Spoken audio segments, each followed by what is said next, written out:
look at some of the problems and solutions that we see right here at the very beginning. We see there's a famine in the land. Genesis 26:1. Now there was a famine in the land besides the earlier famine of Abraham's time, and Isaac went to Abimelech, king of the Philistines, in Gerar. The Lord appeared to Isaac and said, "Do not go down to Egypt. Live in the land where I tell you to live. Stay in this land for a while, and I will be with you and will bless you. For to you and your descendants I will give all these lands, and will confirm an oath that I swore to your father Abraham, and I will make your descendants as numerous as the stars of the sky, and will give them all these lands. And through your offspring all nations on earth will be blessed, because Abraham obeyed me. He kept my requirements, my commands, my decrees, and my laws." So Isaac obeyed the Lord, and he stayed. Ladies, what famine is in your house? What famine is in your marriage? What famine is in your family, in your neighborhood? Are people starving for love?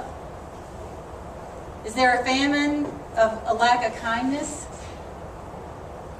Are there financial resources of famine? What is God calling you to do? Is there a famine of motivation, inspiration? It always amazes me when I read the biography of Dr. Carson, the famous neurosurgeon who grew up in the streets of the city of Detroit. His mom had not even finished high school herself. And her son, in the 3rd grade, had already been expelled or suspended for a knife fight. And she was a godly woman and so afraid that her son would go the way that so many kids around her were going, that she prayed and prayed and prayed and said, "God, show me what to do. Show me what to do. I don't want to lose my son. I don't want him to be in a gang. I don't want him to be in prison. He's already 3rd grade going the wrong way. Show me what to do." And God gave her clear instructions. You get him to the library. Get rid of the TV. Make him read 3 books a week. I mean, just clear instructions of what to do.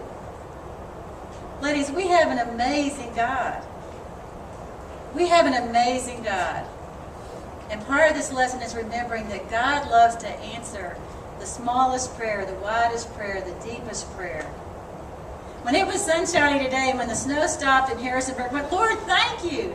Now, I'm sure that there was probably thousands and hundreds of thousands of people praying that the snow would stop and praying that it wouldn't come to Virginia. But even as I called different people, they were saying, "Oh, Holly, we won't have CBS." And I'm going, "Yes, we will." Because not only is it not going to snow, it's going to be sunny on Tuesday. Hello, did you see it outside? Is that great? But ladies, we're only on this planet for such a short time. Pray big prayers, because it'll build your faith and your children's faith and those around you. Your life isn't just for you. It's a gift, and it touches everybody around you. Okay, so we saw the problem of the famine, and God clearly told Isaac to stay. There was a woman in our CBS class just a few years ago, and her husband had been unfaithful, and she wasn't sure what she was supposed to do, and it was a rough time.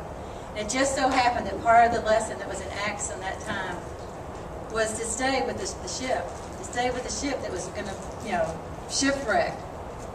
And God gave her wise counsel. This man repented. And on their 25th anniversary, he gave her 2 or 3 dozen roses and said, "Thank you for staying with me." Ladies, that's not always the case. There are women in this room who I love and admire who couldn't stay. The Lord told them to go, to flee a hard place and a painful place. But my word to you today is listen. Listen to what God has to say to you. And if we put God first, and if our first thought is, "God, what do you want me to do in this situation right now?"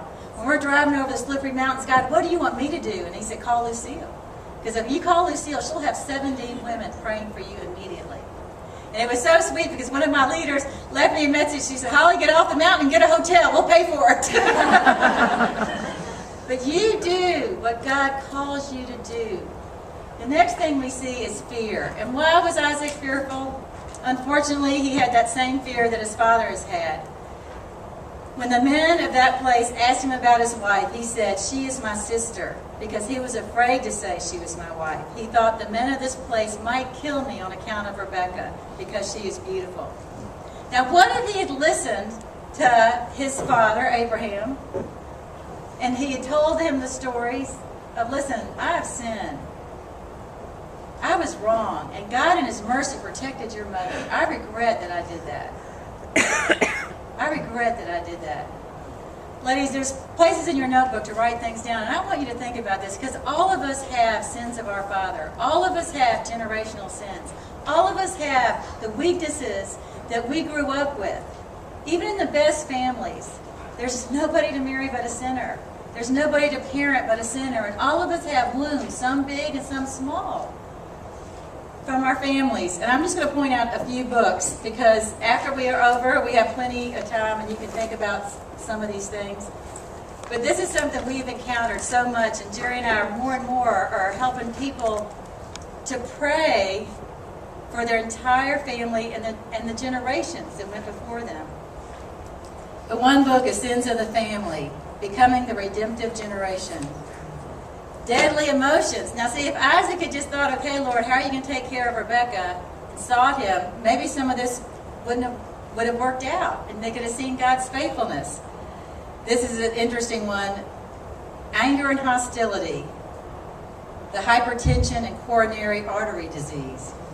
Resentment, bitterness, unforgiveness, self-hatred. How it hurts your immune system. And they talked about all the different things that can come when you haven't learned to forgive. Anxiety, repressed anger. A Woman's Guide to Breaking Bondages, breaking free from generational strongholds, learning how forgiveness can set you free.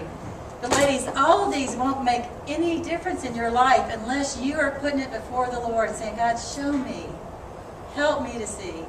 Healing is a choice. It's a great book to start with, because you need motivation and incentive. And as I look out in this room, I think about women who have been in incredibly hard places and hard families and with alcoholism and addictions. But they got to a place of healing. They got to a place where they were no longer going to be an enabler, and they were going to be a godly person in that environment and pray for God to change that environment.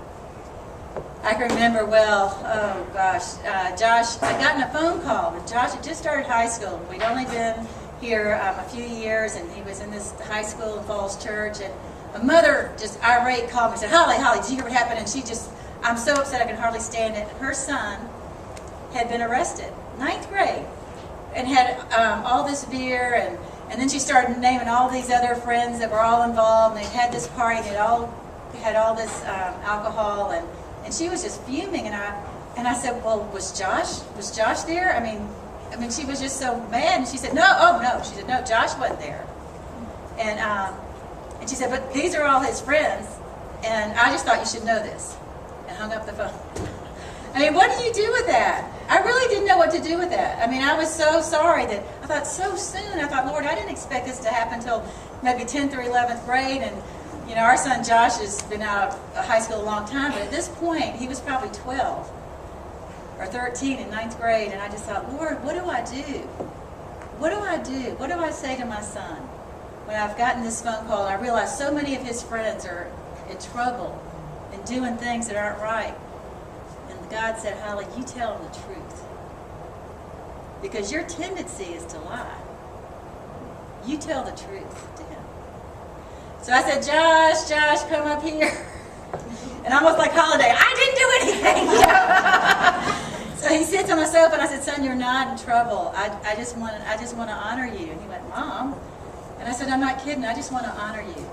Because I just got a call from this so-and-so, and she told me about what happened to her son and these other 4 boys. And I just want you to know I'm so proud of you. Because when I was a teenager, I drank a lot. And it was so foolish, and I regret it. And until I gave my life to Christ as a high school senior, I delighted in the parties that I went to and how much I could drink. And I regret it, and I'm so sorry. And I said, I'm so proud of you. I had friends that didn't drink. I didn't have to. And that you've chosen to stand. I'm just so proud of you. Ladies, I don't know what's in your past. God